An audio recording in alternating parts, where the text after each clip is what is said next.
Tito Dancho Love Story presents Love Under Siege. Ang ina ni Natalie ay matagal ng lumpo at hindi na makalakad pa.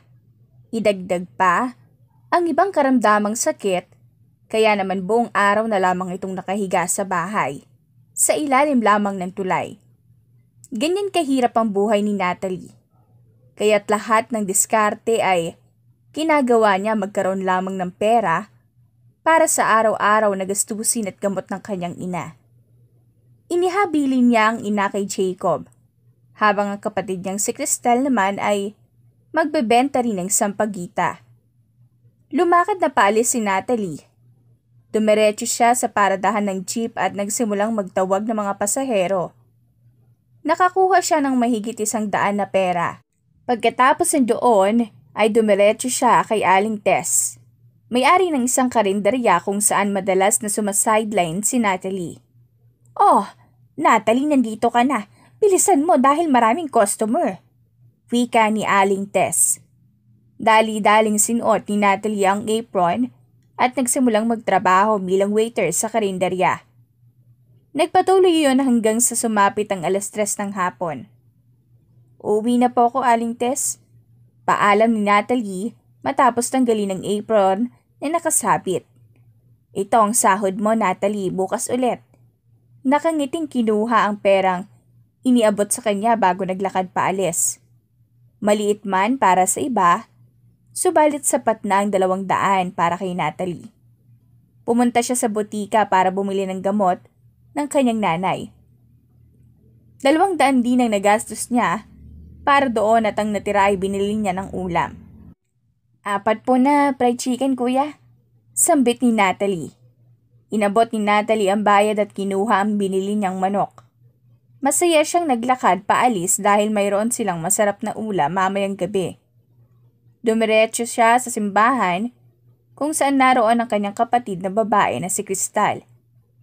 "Ate, kuya, sampagita po, mura lang po, bili na kayo," wika ni Cristal habang nakatayo sa gilid at sinasalubong ang mga taong lumalabas sa simbahan upang magbenta ng sampagita.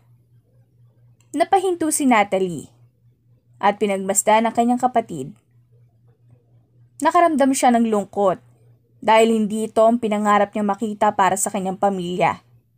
Hindi dapat sampagita ang hawak-hawak ngayon ng kanyang kapatid, kundi ang libro at ballpen. Alam niyang walang kakayahan si Natalie na pag-aralin ang kanyang sarili, kaya naman gusto niya na ang kapatid na lamang niya ang pag-aralin. Ngunit 7 taon na ang lumipas, ngunit hindi pa rin iyon natutupad. "Cristal!" sigaw niya sa kapatid. Mabilis iyong narinig ni Cristal at ngumiting lumapit kay Natalie. "Andito ka na pala, ate," wika ni Cristal. "Umuwi na tayo," pagyaya ni Natalie kay Cristal. Pero po hindi pa ubos itong sampagita na tinitinda ko." Malungkot sa sambit nito at ipinakita sa kanya ang natirang sampagita. "Sige, tutulungan na lang kita para makauwi na tayo." Kinuha ni Natalie ang ilan sa mga sampagita at lumapit sa simbahan. 2 silang magkapatid ang nagbenta ng sampagita. Nakalaunan ay naubos din naman dahil sa pagtitiyaga nilang 2 kahit naabutan na sila ng 6:00. "Mukhang uulan na. Cristal, bilisan na natin," ani Natalie habang binibilisan ang paglalakad. Habang naglalakad sa madilim na parte ng lugar ay bigla na lamang may humintong motor sa harapan nilang 2. Napahinto sila sa paglalakad nang lumapit ang 2 lalaki sa gawi nila. Anong gagawin niyo? Sino kayo?" Sunod-sunod na tanong ni Natalie sa 2 lalaki. Aka na pera nyo. Bigyan nyo sa amin. Matapang na sambit ng isang lalaki. Maawa po kayo, kuya. Wala kaming pera. Sambit ni Natalie at mahigpit na hinawakan ng perang nasa kamay niya. Alam, walang pera. Ano yung hawak mo? Saad ng isang lalaki at kinuha ang inilabas ang baril nito. Ate, natatakot po ako. Naiiyak na sambit ni Kristal. Lalapit sana siya kay Natalie nang hablutin ito ng lalaking may hawak na baril at tinawakan sa leeg ang kapatid niyang si Kristal bago tinutok ang baril sa ulo. Anong gagawin niyo? Pakawalan niyo ang kapatid ko! Sigaw ni Natalie sa dalawang lalaki at mabilis na inilahad ang pera. Nagsimulang makaramdam ng takot si Natalie nang makita ang kapatid niyang umiiyak. Ibibigay mo rin pala. Hindi na natuloy ang sinabi ng isang lalaki nang bigla na lamang pumutok ang baril sa mga kamay ng lalaki. Anong ginagawa mo, Bricks? Bakit mo pinutok? Hindi ko sinasadya. Nadulas lang ang mga kamay ko. Natatarantang nito. Halika na, umalis tayo. Napatulala na lamang si Natalie nang makita ang kanyang kapatid na natumba sa sahig matapos itong bitawan ng lalaking bumaril at wala ng buhay. Habang dalawang lalaki ay mabilis na umalis. Hindi kaagad nagawang makapag-react si Natalie. Patuloy pa rin ang pagproseso sa kanyang isipan sa nangyayari. Nakita mismo ng dalawang mata niya kung paano tumama ang bala ng baril sa ulo ng kanyang kapatid na si Kristal. Dahan-dahan siyang lumapit at nabitawan na ang daladala niya. Kristal? Sambit nito sa pangalan ng kapatid niya. Umupo siya at marahan na inalo ang ulo sa mga binti ni Natalie. Nagsimulang pumatak ang luha sa mga mata ni Kristal. Gumising ka, please, Kristal! Garalgal ang boses na sigaw ni Natalie at marahang niyugyog ang kapatid niya. Hindi natigil ang pagtagas ng dugo sa ulo nito na pinipilit ni Natalie takpan ng kanyang mga palad. Please, gumising ka na, nandito si ate. May dala ko fried chicken, hindi ba yun ang paborito mo? Humahagulgol na sambit ni Natalie. Ngunit kahit anong gawin niya ay hindi iyon maitatago ang katotohanan na wala ng buhay si Kristal. Tulungan niyo kami! Tulong! Sigaw ni Natalie habang kaliwat kanang nilingon ng kalsadang madilim at walang kahit isang tao ang naroon ng gabing iyon. Nagpatuloy iyon ng ilang minuto at kalaunan ay tumigil din. Pinunasan niya ang kanyang itsura at pinansa sa likod ang kapatid niya. Kahit nahihirapan at kumikirot ang mga tuhod ni Natalie, ay pinilit niya pa rin na makapaglakad makarating lamang sa kanilang tirahan. Bumaba siya sa ilalim ng tulay at naglakad palapit sa kanilang bahay. Pumasok siya sa loob at marahan na iniga ang kapatid niya sa sahig. Nadatngan niya roon ang kapatid na lalaki na si Jacob habang umiiyak. Ano nangyayari sa'yo, Jacob? Nagtatakang tanong ni Natalie sa paos na boses. Hindi siya nito pinansin at nagpatuloy lamang sa pag-iyak. Lumapit siya at niyugyog ang balikat ni Jacob. Sabihin mo sa akin, ano nangyari? Muling tanong ni Natalie sa kanyang kapatid. Dahan-dahang iniangat ni Jacob ang mga kamay nito sa gawi ng nanay. Nanay nilang nakahiga sa gilid. Napansin iyon ni Natalie kaya naman napabaling ang tingin ni Natalie sa nanay niya. Ma? Tawag niya sa nanay niya. Ate, hindi na kumigising si mama. Wala na siya. Umiiyak na wika ni Jacob kay Natalie. Mabilis na lumapit si Natalie sa kanyang nanay at dahan-dahang tinapik ito sa balikat. Ma? Ulit na sambit ni Natalie, ngunit wala siyang nakuhang sagot mula rito. Nanatili itong nakapikit ang mga mata at hindi na gumagalaw.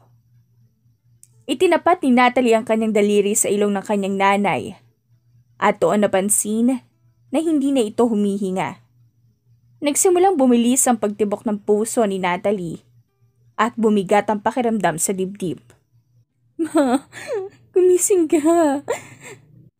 Isang sigaw ang pinakawalan ni Natalie sa loob ng bahay at niyugyog ang kanyang nanay na wala ng buhay. Bakit po kami iniwan? Hindi ba't sinabi kong huwag ka sumuko? Bakit? Wala na si Crystal. Nawala ka na rin. Bakit yung kami iniwan? Mama, gumising ka na please. Nagmamakaawa ako. Tila naubusan na ng luha si Natalie dahil wala nang lumalabas sa mga mata niya. Ate Crystal, anong nangyayari sa'yo? Tanong ng batang si Jacob. Ngunit wala na itong nakuhang sagot sa wala ng buhay na si Crystal. Hinawakan ni Natalie ang mga kamay ni Jacob at inalalayan niya itong makatayo at ikinulong sa mga bisig niya. Patawarin mo ko, Jacob. Wala na si Crystal. Wika niya. Wala na? Wala na rin siya kagaya ni Mama? Naiiyak na tanong ni Jacob. Tumago lamang si Natalie. Hinigpitan niya ang pagkakayakap ng maramdaman niyang kumakalas ito sa kanya at humahagulgul ito. Noong gabing iyon ay walang ibang sinisi si Natalie kundi ang sarili niya lamang. Kung may babalik lang ang oras, ay paniguradong gagawin ni Natalie ang lahat para lamang hindi maulit ang kasalukuyan nangyari sa kanyang kapatid at nanay. Kinabukasan ay walang ibang naisip na paraan si Natalie kundi ang ibalot sa banig ang kanyang nanay at kapatid. Ate, anong gagawin natin kay Mama at Ate Crystal? Malungkot na tanong ni Jacob kay Natalie. Dahil sa walang kakayahan si Natalie na ipalibing sa maayos na paraan ang kanyang ina at kapatid, ay isa na lamang ang naiisip ng paraan. Kasalukuyang naguhukay ng lupa si Natalie upang ilibing ang kanyang ina at kapatid. Ito na lamang natitirang paraan. Ipapangako ko sa inyo, Ma. Crystal, babalikan ko kayo rito. At ililipat sa maayos na libingan kapag nagkaroon ako ng pera. Ipapangako ko, Crystal, na maghihiganti ako sa taong pumatay sa'yo. Kahit sa ang sulok ng mundo. Hahanapin ko ang lalaking bumaril sa'yo. Pangako ni Natalie sa kanyang sarili bago umalis. Kasama ang kapatid niyang si Jacob. Naglakbay sila at naghirap sa lansangan hanggang sa sila ay kupkupin ng isang matandang babae at dalhin sa bahay ampunan. Doon natutunan nilang magpasalamat sa bagong buhay. Ngunit nagdesisyon si Natalie na iwan ang bahay ampunan at tuparin ang pangako sa kanyang ina at kapatid. Habang naglalakbay, nahirapan si Natalie at naranasan na maging magnanakaw upang makatawid sa buhay. Sa paglipas ng mga araw, nakatagpo siya ng isang grupo ng magnanakaw at sumali upang kumita ng pera. Pinili niyang sumama sa isang sindikato sa Maynila na nangangako ng mabilis na kita. Ang layunin ni Natalie ay magkaroon ng sapat na pera para mailibing na maayos ang kanyang pamilya. Kahit na alam niyang delikado ang desisyon na ito. Sa kanilang pagdating sa Maynila, inutusan silang sumakay sa isang van patungo sa isang mansyon. Doon, nasaksihan ni Natalie ang isang insidente ng barilan, kung saan 2 lalaki ang pinatay ng isang miyembro ng sindikato. Dito nagsimula ang mas matinding pagsubok sa kanilang buhay. At napagtanto ni Natalie na mas matindi pa ang mga pagsubok na naghihintay sa kanila sa loob ng organisasyon. Habang patuloy na tinatahak ni Natalie ang landas ng sindikato, nahirapan siyang kalimutan ang mga pangako niya sa kanyang ina at kapatid. Ngunit sa bawat hakbang, mas lalong nadarama niya ang bigat ng kanyang desisyon at ang mga panganib na dulot ng kanyang buhay sa ilalim ng sindikato. Narito ka na, Sandy. Ikaw na lang hinihintay upang magsimula ang evaluation. Wika ng babae sa lalaking nag-drive sa kanila. Mukhang takot na takot yung mga kasama mo ah. Ano bang ginagawa mo? Nakangising ani ng babae na pinagmasdan sila. Pinatay na ang dalawang kasamahan namin. Sagot ni Marie na hanggang ngayon ay mayroon pa ring namumuong takot. Tumawa lamang ang babae. Ganun ba? Masasanay ka rin pero kung makakapasa ka sa evaluation. Anong ibig mo sabihin? Muling tanong ni Marie ngunit hindi na ito sumagot. Okay, let's start our evaluation. Napabaling ang tingin ng lahat nang may magsalita gamit ang mikropono. Merong ibibigay sa inyong numero at ang numerong yun ang magdadala sa inyo sa loob ng isang kwarto. At doon isasagawa ang evaluation. Paliwanag ng matandang lalaki, mayroong hawak na mikropono. Nagsimulang magpamigay ng isang card na may nakasulat sa numero. Uno ang nakuhang numero ni Natalie. Uy, una rin nakuha mong number, Natalie. Same tayo.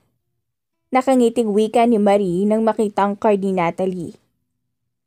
Sa halip na tuwa dapat magloksa ka. Napatingin sa likuran si Natalie at si Marie nang bigla na lamang sumulpot ang babae kanina.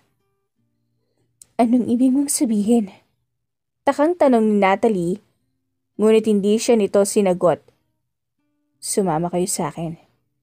Mayroon mga numero 1 sa card. Nito. Lahat na nakakuhang parehas na numero ay nagsama-sama. Ilang palapag ang ginayak nila at pagbukas ng pinto ay bumungad sa kanila ang malawak na kwarto na nababalutan ng puting kulay. Anong gagawin sa atin dito? Tanong ni Marina ngayon ay nakakapit na sa braso ni Natalie. Napailing na lamang si Natalie. Wala rin siyang ideya kung anong gagawin nila rito sa loob ng kwarto. Okay na rin na tayo dito. Kung nagtataka kayo kung anong gagawin sa silid na to, bawat isa sa inyo may kanya-kanyang gampanin sa loob nito. Isa lang sa inyong 10 kukunin kaya galingan nyo. Sambit ng babae bago ito lumabas at sinarado ang pinto. Maya-maya lang ay narinig ang mga boses sa loob ng silid dahil sa mga bulong-bulungan. Sinuri ni Natalie ang bawat sulok. Hindi na niya mahagilap ang pinto na pinasukan nila kanina. Natahimik ang lahat sa pagsasalita nang biglang may magsalita galing sa speaker sa itaas. Let's start the game. Biglang bumukas ang isang maliit na butas sa itaas at bumuhos ang matutulis na kutsilyo sa kanila. Ito ang gagamitin yung armas sa evaluation. Armas? Kutsilyo? Ano ipapagawa niyo sa amin? Tanong ng isang miyembro. You will kill each other. Isa lamang ang matitira at siya ang mapapasama sa bubuuhin na miyembro. She or he will be able to get 50,000 pesos. Siyempre, makakakuha ng mahigit pa sa milyong pera kapag napabilang sa grupo. Saad ng boses ng matandang lalaki. Ano? Magpapatayan kami? Ayoko bang mamatay? Ayoko na sumali. Natatakot na anang ng isa. Patayan? Yun lang pala eh. Nakapatay na ako kaya alam kong ako ang matitira. Nagsimula ang samot-saring komento nang malaman nila kung anong gagawin sa loob ng kwarto. Hanggat walang 9 na taong nakahantusay sa sahig, hindi bubukas ang pinto. Paalala, nakikita namin kayo. Huling linya yung pinakawala na matandang lalaki bago namayani ang nakabibiging katahimikan sa bawat kwarto, kung saan naroon ang bawat grupo. Natahimik ang lahat at pinagmasdan nila ang isa't isa. Walang gumalaw ng ilang minuto bago tumakbo ang ilan upang kumuha ng kutsilyo. Natalie, natatakot ako. Napakapit ng mahigpit si Marie kay Natalie. Mabilis na umiwas si Natalie nang bigla siyang lapitan ng lalaking mayroong hawak na kutsilyo na nakatutok sa gawin niya at tumakbo sa sulok ng kwarto. Pinasadahan ng tingin ni Natalie ang mga kasamahan niyang nagsimula ng magbatayan. Hindi kumukurap ang mga mata ni Natalie habang patuloy na ipinoproseso sa kanyang isipan na ang lahat ng nakikita niyang ito ay hindi ilusyon lamang. Nagsimulang manginig ang mga tuhod ni Natalie sa takot habang umiiyak at nakakagat ang mga daliri sa bibig niya. "Natalie, ano nangyayari sa'yo? Kailangan nating lumaban." Sigaw ng kasama niyang si Marie. Isang lalaki ang unti-unting lumapit sa gawin nila na may hawak na kutsilyo. "Patawarin niyo ako. Ayoko rin gawin ito. Pero ito lang ang natatanging paraan upang mabuhay ako." Naluluhang ani ng lalaki habang mahigpit na nakahawak sa kutsilyo. Huwag mo kaming patayin. Parang awa mo na." Pagmamakaawa ni Marie habang idinidikit ang sarili kay Natalie. Ikinuyom ni Natalie ang kanyang mga kamao at pilit na nilakasan ang loob. Mabilis na hinila ni Natalie ang kamay ni Marie papunta sa kanyang likuran. Hinintay niyang makalapit ang lalaki sa gawin niya. Nasa punto ng atake ang lalaki habang nakasentro ang kutsilyo sa dibdib ni Natalie ay ginawa niyang pangsangga ang kanyang kaliwang braso na sanhi upang masugatan siya. Ang sumunod na ginawa ni Natalie ay ang umatras ng umatras habang nakahawak sa kamay ng lalaki at pilit na kinukuha ni Natalie ang hawak nitong kutsilyo. Nagawang patumbahin ni Natalie ang lalaki at nagawa niya makuha ang kutsilyo, ngunit tumilapon na lamang si Natalie sa sahig nang bigla siyang sinipa ng malakas ng lalaki. Habang naglalaban sila ay ganun din ang ginagawa ng iba pang kasamahan nila sa loob ng kwarto. 4 na ang nakahandusay sa sahig at walang buhay na nababalot ng dugo. Napahawak si Natalie sa kanyang likuran at pilit na itinatayo ang sarili. Ngunit bago pa man siya makatayo ay muli siyang napahiga sa sahig nang suntukin siya ng lalaki sa panga. "Ah!" Sigaw ni Natalie habang pinipigilan ang kanyang luha dahil sa sakit na nararamdaman niya. "Tapos ka na?" Wika ng lalaki bago itinarak ang kutsilyo sa harapan ni Natalie. Ngunit sa halip na tumama iyon kay Natalie, sa sahig tumarak ang kutsilyo dahil iginulong ni Natalie ang kanyang sarili upang iwasan iyon. Pilit na tumayo si Natalie kahit na dumudugo na ang kanyang labi dahil sa suntok na ginawa sa kanya. Muling gumawa ng hakbang ang lalaki ngunit mabilis na umiwas si Natalie. Hinawakan niya ang damit sa likuran ng lalaki at hinila ito at pinaikot. Nang bitawan ito ni Natalie, ay sumubsob ang lalaki sa pader upang mabitawan ang hawak nitong kutsilyo. Agad na kinuha iyon ni Natalie at dali-daling lumapit sa lalaking dumudugo ang noo habang nakasandal sa pader. "Parang awa mo na, huwag mo ko patayin." Pagmamakaawa ng lalaki. Pahigpit ng pahigpit ang pagkakahawak ni Natalie sa kutsilyo at itinarak ito sa dibdib ng lalaki habang nakapikit. Sinaksak siya ng paulit-ulit hanggang mawala ng buhay ang lalaki. Hindi makapaniwala si Natalie nang makita ang kanyang mga kamay na duguan. Aakbang bibitawan na niya ang kutsilyo nang biglang lumapit ang isang babae. Hinawakan ang kanyang buhok at ipinokpok ang ulo niya sa pader. Pinatihaya siya ng babae at sinakal. Ngunit hindi na siya makalaban dahil sa kakulangan ng lakas. Habang nawawalan ng hininga si Natalie, biglang may tumarak na kutsilyo sa likuran ng babae mula kay Marie. Inalalayan ni Marie si Natalie na halos mawala ng malay dahil sa pagkakasakal. Napansin ni Natalie ang mga patay nilang kasamahan, na ang 8 nila ay nakahandusay sa sahig. Napagod si Natalie at naupo sa gilid habang si Maria ay nagsimulang maghanap ng pintuan ngunit walang silang makita. Anong gagawin natin, Natalie? Natatakot na tanong ni Marie na napaupo na sa gilid. Batid nilang dalawa na isa lamang ang kinakailangan mabuhay. Kahit anong mangyari, hindi tayo magpapatayan. Saad ni Natalie. Hindi. Hindi maaari ito. Tumayo si Marie at kinuha ang kutsilyo sa kanyang paanan. At dahan-dahan lumapit sa gawin ni Natalie. Anong ginagawa mo, Marie? Tanong ni Natalie. Batid niya kung anong posibleng gawin ni Marie sa kanya. Kung dalawa pa sa atin ang nabubuhay, maiistak lang tayo rito, Natalie.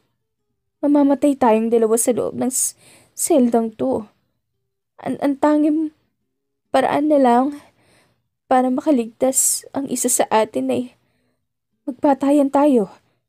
Malungkot at umiiyak na sambit ni Marie. Unti-unting napaluwa si Natalie at hindi alam kung anong gagawin. Hindi siya nakagalaw sa kanyang kinatatayuan. Unti-unti siyang nilalamon ng kawalan at nang muli siyang bumalik sa katinuan ay nakatarak na ang kutsilyong hawak ni Marie sa kanyang dibdib. Marie? Nauutal na bigkas ni Natalie sa pangalan nito. Patawad, Natalie. Muling hinugot ni Marie ang kutsilyong nakatarak sa dibdib ni Natalie. Bago pa man, muling tumama ang kutsilyo kay Natalie, ay nahawakan niya ang kamay ni Marie at pilit na inilalayo ang kutsilyo sa nakatutok sa kanya. Nahihirapan man at patuloy ang pagdali ng dugo sa dibdib ni Natalie, nilabanan niya si Marie. Nang mahawakan ni Natalie ang leeg ni Marie ay dali-dali niya itong isinandal sa pader at mahigpit na sinakal. Pakawalan ba ako? Nahihirapang bulalas ni Marie. Makikita sa mga itsura ni Marie ang paghihirap dahil sa ginagawa ni Natalie sa kanya. Kinakapos na siya ng hininga at ilang minuto lamang ay unti-unti na itong nawala ng buhay. Nang bitawan ni Natalie sa Marie, ay humandusa ito sa sahig. Napatakip ng bibig si Natalie at magsimulang umiyak. Patuloy ang pagdali ng dugo sa katawan ni Natalie dahil sa saksak na natamo niya dahil kay Marie. Unti-unti siyang napapikit at natumba sa sahig at ang huli niya lamang narinig ay ang pagbukas ng pinto at ang pagpasok ng babae bago siya nawala ng malay. Nasaan ako? Dahan-dahang binuklat ni Natalie ang kanyang mga mata at nagising sa hindi pamilyar na kwarto. 3 araw na simula nang mawalan kinagmalay. Narito ka sa klinik. Napatingin si Natalie sa kanyang gilid at doon nakita ang babae. Sino ka? Nauutal na tanong ni Natalie rito. Ako si Narya, and I will be your mentor. Nito. Mentor? Ulit na tanong ni Natalie. Yes.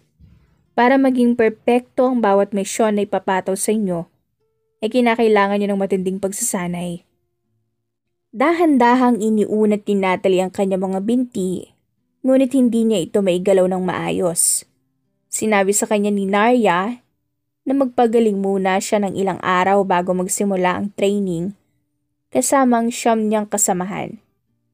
5 araw ang lumipas at naging maayos ang kanilang kalagayan. Habang nag-aalmusal si Natalie, napansin niya ang isang lalaking pamilyar ang muka. Ngunit hindi niya ito matukoy. Dumating matandang lalaki, si Mr. Fontales, na nagbigay ng matinding mensahe tungkol sa kanilang misyon na magbuo ng pinakamalaking money heist sa buong Pilipinas. Bilang bahagi ng misyon, binigyan sila ng 50,000 pesos bilang insentibo upang maging mas porsigido. Habang nagsisimula na ang kanilang training, hindi maiwasan ni Natalie na magsimulang mag-isip tungkol sa nakaraan. At sa lalaking pinagmamasdan niya, natuklasan niyang si Briggs ang pumatay sa kanyang kapatid na si Crystal. Hindi na niya napigilan ang galit at sumugod kay Briggs. Ngunit pinigilan siya ni Narya at ng iba pa nilang kasamahan. Tinangkapan niyang patagilid na maghiganti. Ngunit pinigilan siya at pinaalala na hindi personal na issue ang dapat mangibabaw sa kanilang misyon. Nagulat siya sa reaksyon ni Narya na nagbigay ng utos na itigil na ang kaguluhan at bumalik na lamang siya sa pwesto. Sa kabila ng mga nangyari, nagpatuloy ang training at si Tristan ay lumapit kay Natalie upang mag-alok ng tulong sa pagpapalakas ng kanyang mga kasanayan. Tinanggap ni Natalie ang tulong ni Tristan at nagsimulang matutunan ng mga bagong diskarte sa armas. Matapos sa mahabang araw ng training, nagbalik sila sa bahay ng katabi ng mansyon, kung saan sila natutulog. Sa kabila ng pagkapagod, hindi nakatulog si Natalie at patuloy na iniisip ang nangyaring trahedya sa kanyang buhay. Alam niyang hindi pa tamang panahon upang magigante, ngunit ang galit niya ay patuloy na sumikip sa bawat pag-iisip sa kanyang kapatid at ang lalaking pumatay dito. "Are you okay?"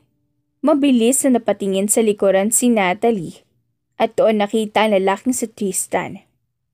Maya-maya lang ay napaupo ito sa kanyang harapan. Anong ginagawa mo rito?" Tanong ni Natalie habang pinupunasan ang mga luha sa mga mata niya. "Gusto ko lang sanang magpahangin, tapos nakita kita." Sagot nito. "Maraming salamat pala kanina sa pagtulong mo sa akin, Tristan." "Walang anuman. Tsaka nga pala, yung tungkol kanina?" Tanong ni Tristan kay Natalie. Hindi kaagad nakasagot si Natalie. Napabuntong hininga siya bago nagsalita. "Pinatay ng lalaki yun ng kapatid kong si Crystal. Hindi ako nagkakamali. Tandang-tanda ko ang mukha ng lalaki yun at narinig ko na rin ang pangalan sa kasamahan niya noon na tinawag siyang Briggs." Umiiyak na kwento ni Natalie. "I'm sorry for your loss, Natalie." Sambit ni Tristan. "Gusto kong makaganti. Pinangako ko yun sa sarili ko, Tristan." Galit na wika ni Natalie. "Pero hindi pa ito ang tamang panahon, Natalie. Magpalakas ka muna at tutulungan kitang gumawa ng plano para makaganti kay Briggs." "Maraming salamat, Tristan." Kinabukasan ay maaga silang nagising. Ilang minuto nag-almusal at dumiretso sa training ground upang magsanin ng tamang paghawak at pagputok ng baril. Isa-isa silang inabutan ng baril ni Narya. Ngunit ilang minuto na lang ang nakalipas ay hindi pa rin iyon inahawakan ni Natalie at tanging nakatingin lamang siya sa bagay na iyon. Hindi niya lubos maisip na hahawak siya ng baril. Dahil dito, unti-unti na namang bumabalik sa mga alaala niya ang nangyari sa kanyang kapatid na si Crystal. "Ayos ka lang, Natalie? May problema ba?" Napatingin si Natalie sa gawin ni Tristan na lumapit sa kanya. Wala naman." Tanggi ni Natalie. "Takot ka bang humawak sa baril?" Muling tanong ni Tristan kay Natalie. Hindi naman. May naalala lang ako." Sagot ni Natalie. "Anong ginagawa mo, Tristan? Bumalik ka sa pwesto mo." Suway ni Narya at dali-dali namang sinunod iyon ni Tristan. "Take the gun, Natalie." Maotoridad na utos ni Narya kay Natalie na makitang hindi pa rin niya ito hinahawakan habang ang iba niyang kasamahan ay nakahanda lang iputok ang baril. Napipilitang hinawakan ni Natalie ang baril. "Itutok niyo ang baril sa gitna ng bilog. Iunat niyo ng maigi ang mga kamay niyo at kinakailangan na nakapokus kayo para maasinta ang target." Pagtuturo ni Narya. "Huwag mo masyadong iangat ang siko mo, Natalie. Ipantay mo sa iyong dibdib." Tura ni Narya habang nakatingin kay Natalie. "Ngayon, ikasan niyo ang gatilyo." Nagsiputukan ng mga baril at ilang beses silang Nagpaputok hanggang sa maubos ang bala. Hindi man lang nakapasok sa loob ng bilog ang mga balang pinaputok ni Natalie. Hanggat hindi nyo napapatamaan ng tuldok sa gitna ng bilog, hindi kayo pwedeng umalis sa mga pwesto nyo.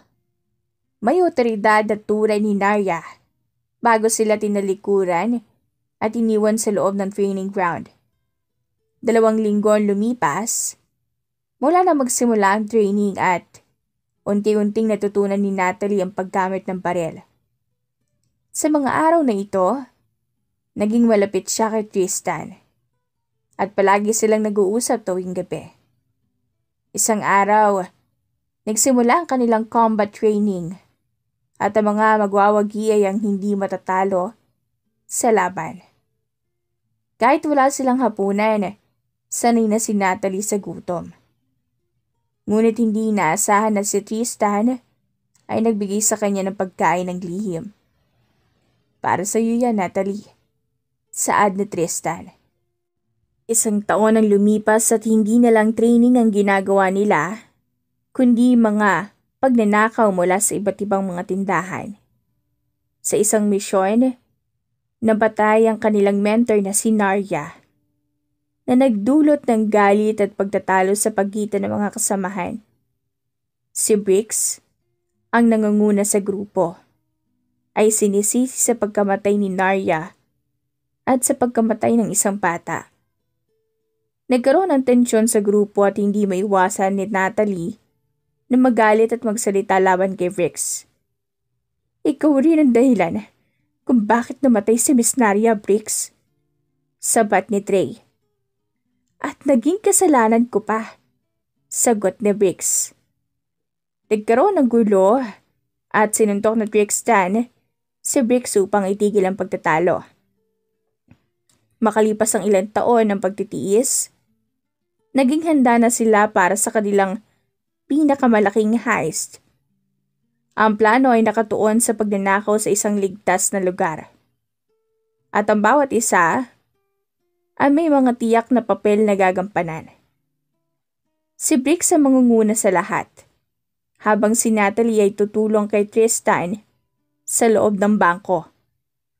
Okay, gayon ay combat ang inyong pagiging training.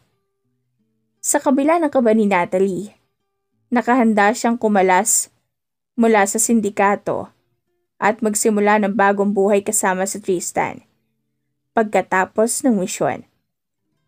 Ang plano ay nagsimula ng maayos at hindi nila inaasahan na isang hostage na nakatakas ang magpapagulo sa lahat. Nang bumangon ang red alert, ang plano ay nauurong at si Briggs ay nagpakita ng matinding galit at inako ang pananagutan sa mga problema. Anong ginawa mo? Umuusok sa galit na tanong ni Briggs sa babaeng hostage na kasalukuyang nakayukong nakaluhod habang umiiyak. Habang ang lahat ay nagtutulungan upang makaalis. Si Briggs ay pumatay ng isang bata na nagdulot ng takot at pagkabigla sa grupo. Apo! Apo ko! Humahagulgol na saad ng matanda. Iniiwasan ni Natalie at Tristan ang mga problema, ngunit alam nilang hindi na nila kayang kontrolin ang sitwasyon. Pagkatapos ng lahat ng mga pagkatalo at mga pagtatalo sa loob ng bangko, nagsimula silang magtulungan upang mabilis na makalabas at magtakda ng bagong plano para sa kanilang pagtakas. Ngunit habang pinipilit nilang tapusin ang operasyon, nagkaroon ng hindi inaasahang problema ng isa sa mga hostage ay nakatakas at nag-trigger ng alarm. Pati ba naman sa mga patalyo, Natalie at Tristan, nakalusot pa ang isang to? Perfecto na sana eh. Paninis ni Briggs kay Natalie at Tristan. Mabilis na nagdesisyon si Natalie upang pabilisin ang kanilang pagtakas. Ngunit nasira ang plano ng hindi inaasahang pangyayari. Hindi siya nito pinansin. Lumapit si Briggs sa babae at inipit nito ang mga daliri. Walang magawa ang babae kundi ang sumigaw ng sumigaw at nakikiusap para lang hindi patayin. Ngunit huli na ang lahat ng bigla na lamang paulanan ng pala ang babae. Hindi makagalaw si Natalie sa kanyang kinatatayuan at hindi marehistro ang mga nakita. Naluluha si Natalie at naroon ang konsensya sa kanya. Hindi na niya kayang tiisin pa ang ginagawa ng kanyang kasamahan. Kasunod na yon ang pagdating ng iba pang kasamahan nila. Hawak na namin ang pera. Nakangiting wika ni Dre habang may bitbit na bag. 10 bag ng pera. Umalis na tayo rito. Napapalibutan na tayo ng mga pulis. Sigaw ni Andy. Habang nagkakagulo sila ay umalis si Natalie.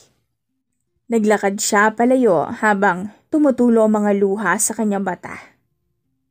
Naririnig niyo kami. Magsalita kayo. Anong sitwasyon niyo dyan sa loob? Maririnig ang isang telepono sa isang lamesa.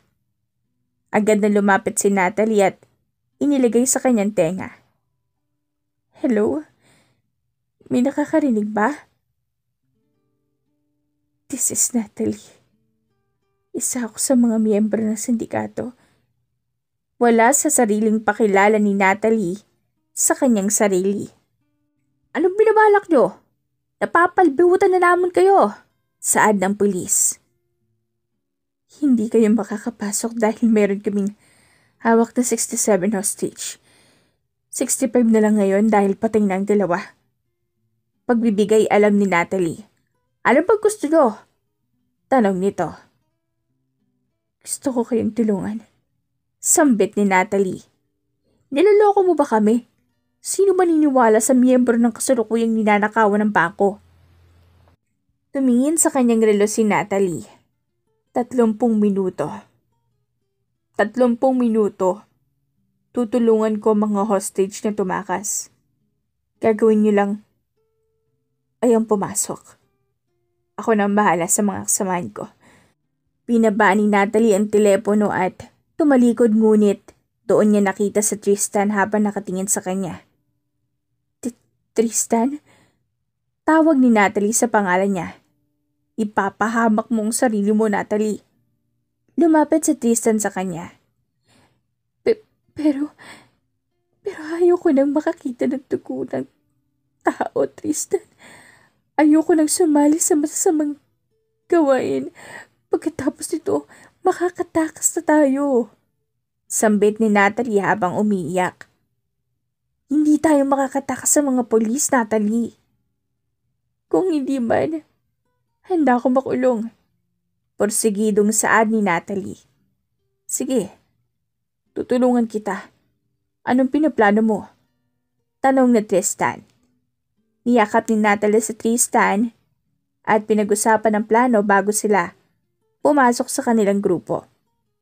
Saan kayo galing, Natalie at Tristan? Naghihinalang tanong ni Briggs. Tumingin sila sa isa't isa bago sumagot si Natalie. Meron kaming nakitang room kung saan merong mga ginto at mga iba't ibang klase ng pera na hihigit ng ilang bilyon. Saad ni Natalie. Bakit wala kayong dala kahit isa? Tanong ni Lucas. Meron itong naka-activate na laser. Kinakailangan itong i-deactivate, tama? Sagot ni Natalie. Trey, alam mo na gagawin mo. Saad ni Tristan. Joy, Andy, Camelia, Vincent at Trey, punta natin. Malawak ang ngiting wika ni Briggs. Sino ang magbabantay ng hostage? Tanong ni Dre.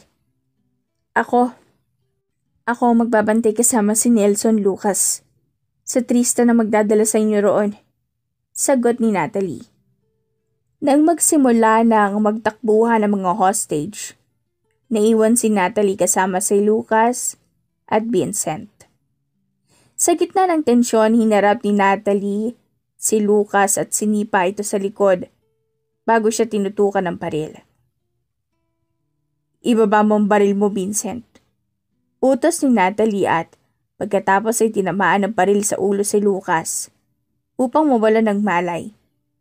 Hinawakan ni Natalie ang mga hostage at pinatanggal ang kanilang mga tali bago itinutok ang baril kay Vincent.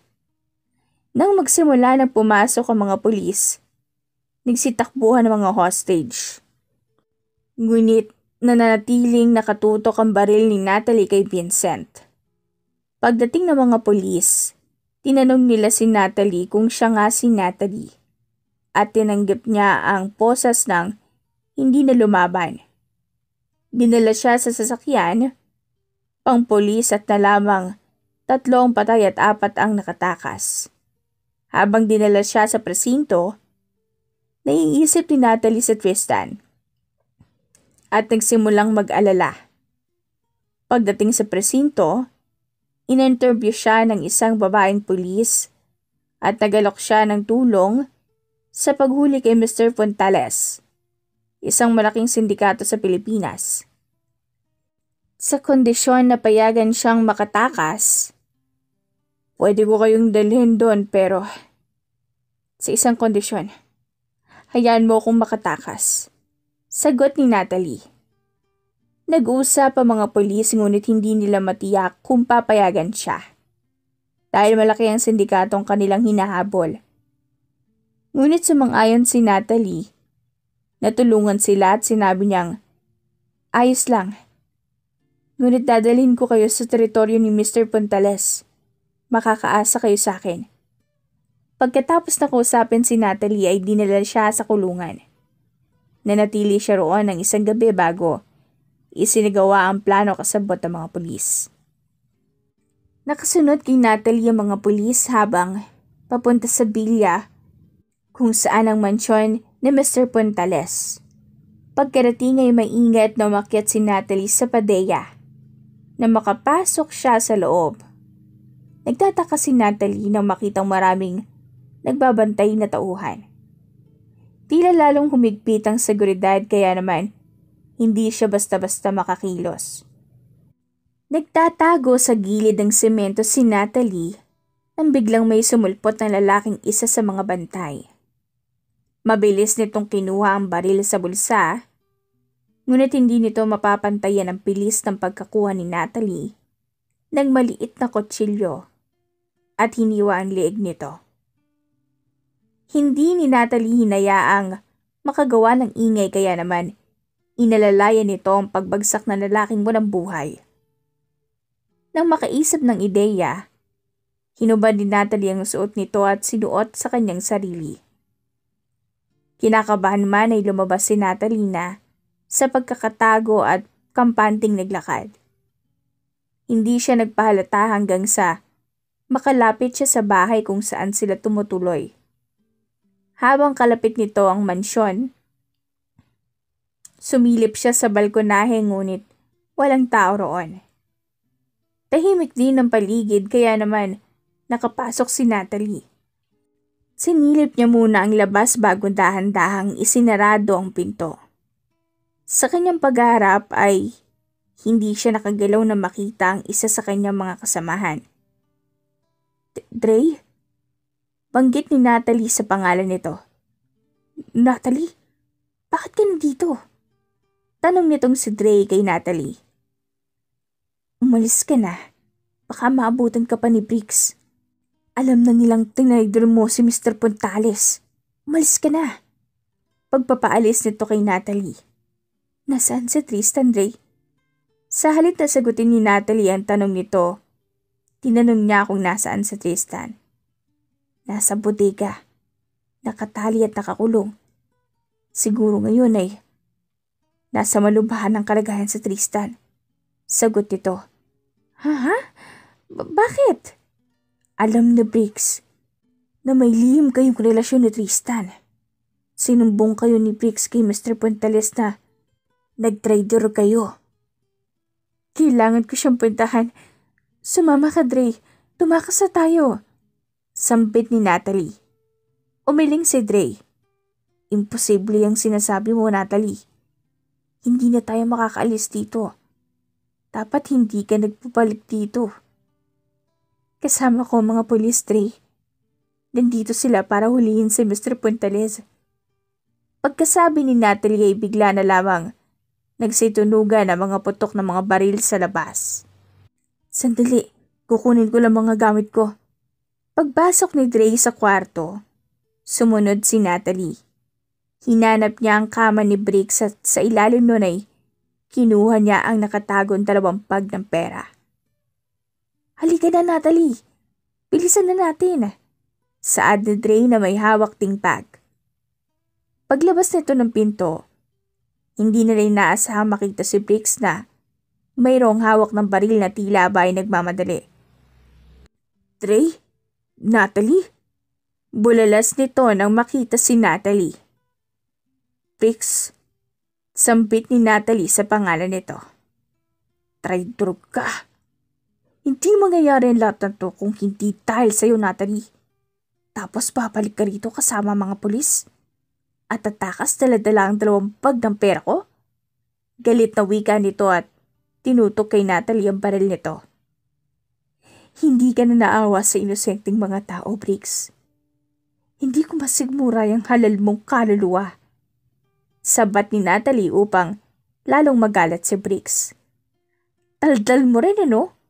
Gusto mo pasapugin ko na yung puso mo? Briggs, tama na. Di pa huling lahat. Pagpapakalma ni Dre kay Briggs ngunit lalo lamang ito nagalit. Bago pa ikasa ni Briggs ang gatilyo, ay mabilis na tumakbo si Dre sa gawin nito at mahigpit na hinawakan ng mga kamay upang tumama ang bala sa itaas ng pader. Umalis ka na, Natalie! Sigaw ni Dre kay Natalie habang pinipilit nitong pigilan si Briggs. Pero, bilisan mo na! Walang choice si Natalie kundi tumakas at lumabas ng bahay, kung saan nakita niyang nakikipagbarila ng mga tauhan ni Mr. Puntales sa mga polis na pumasok na sa villa. Patago siyang tumakbo papunta kay Tristan na nakakulong sa boteka. Sumilip siya at nakita ang 2 lalaking nakaitim na may hawak kay Tristan. Dahan-dahang binuksan ni Natalie ang pinto.